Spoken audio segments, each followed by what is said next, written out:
അപ്പൊ അന്ന് ബഹറിൽ വെച്ചിട്ട് ഇംഗ്ലീഷ് പഠിച്ചെന്ന് പറഞ്ഞു. അതെ. പിന്നെ ഇവിടെ ഇത്ര വർഷക്കാലം ആ ഒരു ഇംഗ്ലീഷ് കൊണ്ട് ഞാനിപ്പോൾ ഏത് ഇംഗ്ലീഷുകാരനെയും അല്ലെങ്കിൽ ഏതൊരു അറബിനെയും കൈകാര്യം ചെയ്യാൻ പറ്റും. പിന്നീട് അതിനുശേഷം പിന്നീട് ഏത് ഭാഷയൊക്കെ പഠിച്ചു? പിന്നെ അറബി പഠിച്ചു.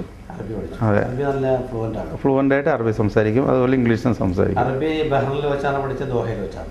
അറബി പഠിച്ചത് ബഹറിൽ വെച്ച്. അവിടെ വെച്ച് തന്നെ എല്ലാ ഭാഷയും ഒക്കെ പഠിച്ച് അതെ ആവശ്യത്തിന് സമ്പത്തൊക്കെ ഒരുക്കി ആണ് നാട്ടിലോട്ട് പോയി. അതെ, സ്ഥലം വാങ്ങിച്ചല്ലോ അവിടെ? അതെ, സ്ഥലം വാങ്ങി വീടുണ്ടാക്കി. ഇപ്പോൾ 2-3 സ്ഥലങ്ങൾ വാങ്ങിയിട്ടുണ്ട്. അപ്പോൾ ഇപ്പോൾ വാങ്ങിയത് കോഴിക്കോട് തന്നെ. ഒന്ന് കോഴിക്കോട് വാങ്ങിയിട്ടുണ്ട്, ഒന്ന് തിരുവമ്പാടിയിൽ വാങ്ങിയിട്ടുണ്ട്, ഒന്ന് വയനാട്ടിൽ വാങ്ങിയിട്ടുണ്ട്. അപ്പോൾ അവിടെയൊക്കെ ഒരു വീട് വെക്കണം, ഒരു ചെറിയ രണ്ടാമത്തെ മകൾക്കൊരു വീട് വെക്കണം എന്നൊരു താല്പര്യത്തിൻ്റെ വീട്. വളരെ പ്ലാനിങ് ആയിട്ട് പോകുന്ന ഒരു വ്യക്തിയാണെന്ന് തോന്നുന്നു. കാരണം കിട്ടുന്ന പൈസ അതെ അസറ്റിലൂടെ അല്ലേ. ഇപ്പം നമ്മുടെ നാട്ടിൽ എന്ന് പറഞ്ഞാൽ ഭൂമിക്കാണ് ഇതിരിക്കും പറഞ്ഞ യഥാർത്ഥമല്ല. അല്ല വേറെ എന്തിലും മുടക്കുന്നതും ഒരുപക്ഷെ അബദ്ധമായി മാറാം അല്ലേ? അതെ. ഭൂമിക്ക് വേണ്ടിയിട്ട് പണം മുടക്കി കഴിഞ്ഞാൽ അത് അസറ്റ് തന്നെയായി ഇരട്ടിയായിട്ട് വരുന്നുണ്ട്. എക്സ്പ്രസ് എന്നുള്ള പേരിൽ വളരെ എക്സ്പ്രസ് ആയിട്ടാണ് കാര്യങ്ങൾ പോകുന്നതെന്ന് എടുത്ത് പറഞ്ഞു. അതെ. അപ്പോൾ അതിനുള്ള ശരിക്കും പൂർണ്ണമായ സപ്പോർട്ട് ഒരുപക്ഷെ ലേബേഴ്സ് ആയിരിക്കും അല്ലേ? അതെ, തൊഴിലാളികളുടെ ഭാഗത്ത്. ഇവിടുത്തെ തൊഴിലാളികളെ വെച്ചിട്ട് നമ്മൾ ജോലി ചെയ്യുന്നതും നമ്മൾ നാട്ടിലൊരു ബിസിനസ് ചെയ്യുന്നതും തമ്മിലുള്ള വളരെ വ്യത്യാസം കാണുമല്ലോ ഇതിൽ. അത് ഞാൻ ഓപ്പൺലി പറയുകയാണെങ്കിൽ എനിക്ക് ഇവിടുത്തെ ജോലിക്കാരിൽ ഏറ്റവും കൂടുതൽ നേപ്പാൾ അല്ലെങ്കിൽ ശ്രീലങ്ക ഇവരാണ് ഹാർഡ് വർക്കേഴ്സ്. നമ്മൾ മലയാളികൾ കുറച്ച് സ്ലോ ആണ്. ശരി. അപ്പോൾ ശരിക്കും പറഞ്ഞാൽ ബുദ്ധിപരമായ കാര്യത്തിലും മുകളിലാണെന്ന് പറയാൻ നമുക്ക് സാധിക്കും. അവർ നേപ്പാളികളെന്ന് പറഞ്ഞു കഴിഞ്ഞാൽ സത്യത്തിൽ നമ്മുടെ നാട്ടിനേക്കാളും വളരെ ഫൈനാൻഷ്യലി താന്ന രാജ്യമാണ്. പക്ഷേ എന്നിരുന്നാലും അവർ പണിയുടെ കാര്യത്തിൽ ആത്മാർത്ഥതയോട് പണിയെടുക്കും. നമ്മുടെ നാട്ടിൽ പറയുന്ന എല്ലും മുറിയെ പണിയെടുത്താൽ അവർ പല്ലും മുറി. അല്ലെങ്കിൽ നമ്മൾ ചെറുപ്പം തൊട്ട് കാണുന്ന കാവലിരിക്കുന്ന ഇവരല്ലേ? അതെ, കൂർക്കകൾ. പക്ഷെ അവരെ നമുക്ക് അന്നും വളരെ ഇഷ്ടമാണ്. കാരണം ഒരു ഇന്നസെന്റ് ആണ്, ഭയങ്കര സിൻസിയറാണ്. അതെ അതെ അതെ. ഇവിടെയാണെങ്കിൽ അവർക്ക് ഒരിക്കലും സൂപ്പർവൈസർ ആവശ്യമില്ല. അവർക്കൊരു ജോലി കൊടുത്തു കഴിഞ്ഞാൽ അത് തന്നെത്താൻ തീർത്തിട്ട് അടുത്ത ജോലി എന്താണെന്ന് ചോദിക്കും. പക്ഷെ നമ്മുടെ നാട്ടുകാരാണെങ്കിൽ ആ ജോലി ആ സമയം നോക്കി നിൽക്കും, ജോലി തീർന്നാൽ പറയുകയില്ല. മോശമായ അനുഭവങ്ങൾ ഉണ്ടായിട്ടുണ്ടോ? മോശമായ അനുഭവങ്ങളൊന്നുമില്ല. എന്നിരുന്നാൽ തന്നെ മലയാളികൾക്കുള്ള ഒരു അസുഖം എന്താ വെച്ചാൽ ആ പണിയെടുത്ത് കഴിഞ്ഞാൽ അവരുടെ പണി മതി എന്നുള്ള രീതിയിലാണ്. എന്തോ പെട്ടെന്ന് ചെയ്ത് തീർത്തിട്ട് പോകണം. അതെ, ഒരു സിൻസിയാരിറ്റി കുറവുണ്ടല്ലേ? അതെ, കുറച്ച്. മറ്റുള്ള ശ്രീലങ്കൻ ആണെങ്കിലും അവർക്ക് കൊടുക്കുന്ന പണി അവർ ആത്മാർത്ഥത്തോടെ ചെയ്യും. പിന്നെ അവർക്ക് കുറച്ച് തമാശകളി കൂടുതലാണ് നമ്മുടെ ഇന്ത്യക്കാരെ കൂടുതൽ. ഈ ബിസിനസ്സിൽ ഭാര്യയുടെ സപ്പോർട്ടുണ്ട്? 100%. ഭാര്യയാണ് എൻ്റെ ഫൈനാൻഷ്യൽ സപ്പോർട്ടർ. മീൻസ് സപ്പോർട്ടർ വെച്ചാൽ അഡ്വൈസർ. മൂപ്പറാണ് ഫൈനാൻഷ്യൽ കൺട്രോളറും. പ്ലസ് മൂപ്പത്തിയാണ് സാലറി കൊടുക്കുകയും അതേപോലെ തന്നെ കമ്പനികൾക്ക് പേയ്മെൻറ്റ് നടത്തുന്നതൊക്കെ വൈഫാണ്. വൈഫ് വീട്ടിലിരുന്ന് അഡ്മിനിസ്ട്രേഷൻ മാനേജ് ചെയ്യും.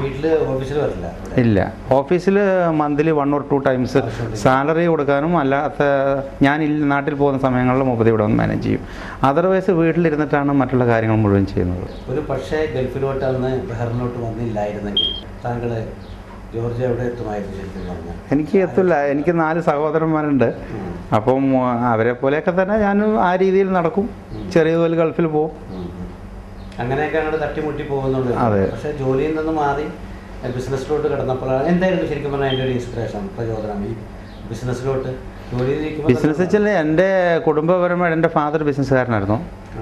എൻ്റെ ഫാദർ റബ്ബർ, കുരുമുളക്, പുൽത്തൈലം ഇങ്ങനെയുള്ള സാധനങ്ങൾ വാങ്ങുക, വിൽക്കുക, അങ്ങനെയുള്ള ബിസിനസ്സായിരുന്നു. അത് ദേവസ്യ, തളിപ്പറമ്പിലായിരുന്നു ബിസിനസ്. ചെറുപ്പകാലം തൊട്ട് ബിസിനസിൻ്റെ ഒരു അതെ, മൂപ്പർ കടയിൽ പോയിരിക്കുമായിരുന്നു. പിന്നെ ചാച്ചൻ്റെ ഫാദറും ഇതേപോലെ തന്നെ ഒരു കൃഷി വിത്ത് ബിസിനസ്സുകാരനായിരുന്നു.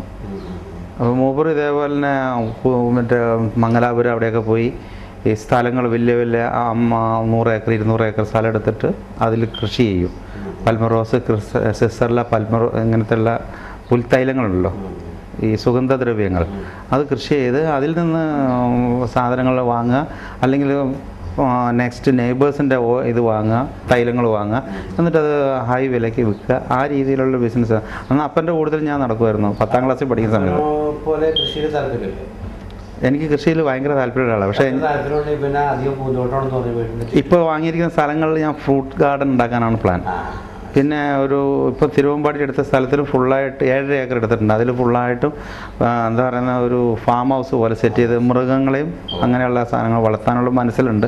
പക്ഷേ ഇതിൻ്റെ ഇടയ്ക്ക് ഇതെല്ലാം കൂടെ എങ്ങനെ നടക്കും എന്നുള്ള ചിന്തയിലാണ് ഇപ്പോൾ ഉള്ളത്. നല്ല മനുഷ്യരെ കുറിച്ച് നമ്മുടെ നാട്ടിൽ പറയും, മൃഗസ്നേഹി, പ്രകൃതിയെ സ്നേഹിക്കുന്നവരൊക്കെയാണ് നല്ല മനസ്സുള്ളവരെന്ന് പറയും. അപ്പോൾ അതുകൊണ്ട് താങ്കളെ ഞാൻ ആ രീതിയിൽ തന്നെ കണക്കാക്കണം. ഒരു സൗമ്യ സ്വഭാവമാണ് ശരിക്കും പറഞ്ഞല്ലേ. മറ്റുള്ളവരോട് പെട്ടെന്ന് പ്രതികരിക്കാറില്ല അല്ലേ? ഇല്ല. ദേഷ്യം വരാറില്ല? ദേഷ്യം വരും. ദേഷ്യം വന്നു കഴിഞ്ഞാൽ ദേഷ്യം വന്നാൽ പോലെ പുലി പോലെയാണ്. ഒരുപാട് സമയം ദേഷ്യം നിൽക്കുമോ? ഇല്ല, 5 മിനിറ്റ്. 5 മിനിറ്റ് പെട്ടെന്ന്. അതെ, അതെൻ്റെ വീട്ടിലും പറയും. എനിക്ക് ദേഷ്യം വന്ന 5 മിനിറ്റ്. ഒരുപാട് സൗഹൃദങ്ങളുണ്ടോ?